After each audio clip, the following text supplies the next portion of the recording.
റിയാസ് ഇപ്പോൾ എവിടെയാണ് നിൽക്കുന്നത്? നേരത്തെ സൂചിപ്പിച്ചു റിയാസ് അവിടെ നിന്ന് തത്സമയ വിവരങ്ങൾ, ആ പ്രദേശത്തിന്റെ വിവരങ്ങൾ നൽകാം, അല്ലെങ്കിൽ അവിടെ നടക്കുന്ന പ്രവർത്തനങ്ങളുടെ വിവരങ്ങൾ നൽകാമെന്ന് പറഞ്ഞിരുന്നു. എന്തൊക്കെയാണതെന്ന് പറയാമോ? തീർച്ചയായും ഫിജി, നമുക്ക് അങ്ങോട്ട് നീങ്ങാം.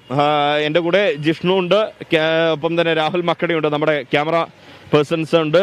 ഇപ്പോൾ നമ്മൾ പോകുന്നത് ഇവിടെ കാണാം, കുടുംബാരോഗ്യ കേന്ദ്രമാണ്. ഇവിടെ മഴയുണ്ട്. ഇവിടെയെല്ലാം തന്നെ കാര്യങ്ങൾ ക്രമീകരിക്കാൻ നമ്മുടെ പോലീസ് ഉദ്യോഗസ്ഥരുണ്ട്, വളണ്ടിയർമാരുണ്ട്, മറ്റ് സംവിധാനങ്ങളെല്ലാം ഉണ്ട്. നമുക്ക് കാണാം ഇവിടെ കുടുംബാരോഗ്യ കേന്ദ്രം. ഇവിടെയാണ് ഏറ്റവും കൂടുതൽ മൃതദേഹം കൊണ്ടുവരുന്നത്. ഇവിടെയാണ് പോസ്റ്റ്മോർട്ടം ഉൾപ്പെടെ നടക്കുന്നത്. ഇവിടെ ആരോഗ്യ പ്രവർത്തകരുണ്ട്, സന്നദ്ധ വളണ്ടിയർമാരുണ്ട്. നമ്മൾ ഇവിടേക്ക് വന്നപ്പോൾ തന്നെ നമുക്ക് ആരോഗ്യ പ്രവർത്തകരും സന്നദ്ധ വളണ്ടിയർമാരും ചേർന്നാണ് നമുക്ക് ഈ ഒരു മാസ്ക് ഉൾപ്പെടെയുള്ള കാര്യങ്ങൾ കൊണ്ടുവന്നത്. കാരണം ഇവിടെ നമ്മുടെ ആരോഗ്യ സുരക്ഷ കൂടി വലിയ ഘടകമാണ്. നമുക്ക് കാണാം ഇവിടെ ഒരു പോലീസിൻ്റെ ക്യാമ്പുണ്ട്. ഇവിടെയുള്ള ഈ രക്ഷാപ്രവർത്തകരോട് തന്നെ നമുക്ക് കാര്യങ്ങൾ ചോദിക്കാം.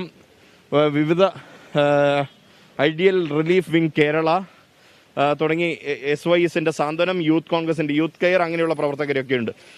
ഇത് ഇപ്പോൾ പ്രധാനമായും ഇവിടെ എന്തൊക്കെ പ്രക്രിയകളാണ് നടക്കുന്നത്? ഇവിടെ നമ്മുടെ മോർച്ചറിയിൽ മയ്യത്ത് ഇങ്ങനെ ബോഡി വന്നിട്ട് അത് സൈൻറ്റിഫൈ ചെയ്യുക, അതിന് വേണ്ടുന്ന കാര്യങ്ങൾ ചെയ്യുക, അതൊന്ന് അവർക്ക് വേണ്ടുന്ന വന്ന് കാണാൻ വേണ്ടി വരുന്നവർക്ക് വേണ്ടിയിട്ട് അവരെ ഐഡൻറ്റിഫൈ ചെയ്യാനുള്ള ഇതുകൾ.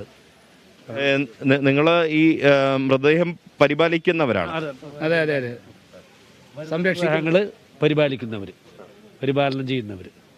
അത് വലിയൊരു ദൗത്യമാണ്, വലിയൊരു നന്മയാണ് നിങ്ങൾ ചെയ്യുന്നത്. നമുക്ക് പ്രാർത്ഥിക്കാം. നല്ലൊരു പുണ്യകർമ്മമാണത്.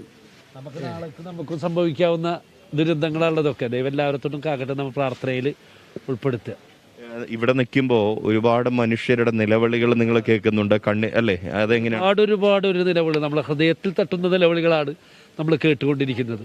നമുക്ക് താങ്ങാൻ കഴിയുന്നില്ല. പക്ഷെ നമ്മളിങ്ങനെ ഒരു സേവന സന്നദ്ധ പ്രവർത്തകരായി പോയില്ലേ. അപ്പോൾ നമ്മെല്ലാം ത്യജിക്കാനും നമ്മൾ തയ്യാറായിട്ടാണ് വന്നിട്ടുള്ളത്. നമ്മൾ ഇവിടെ എത്തിയിട്ടുള്ള തൃശ്ശൂരിൽ നിന്നാണ്. തൃശ്ശൂർ സാന്ദ്ര വളണ്ടിയേഴ്സ്. ഇപ്പോൾ ഇവിടത്തേക്കൊരു ആംബുലൻസ് ഒന്ന് നമുക്ക് വഴിമാറി കൊടുക്കാം.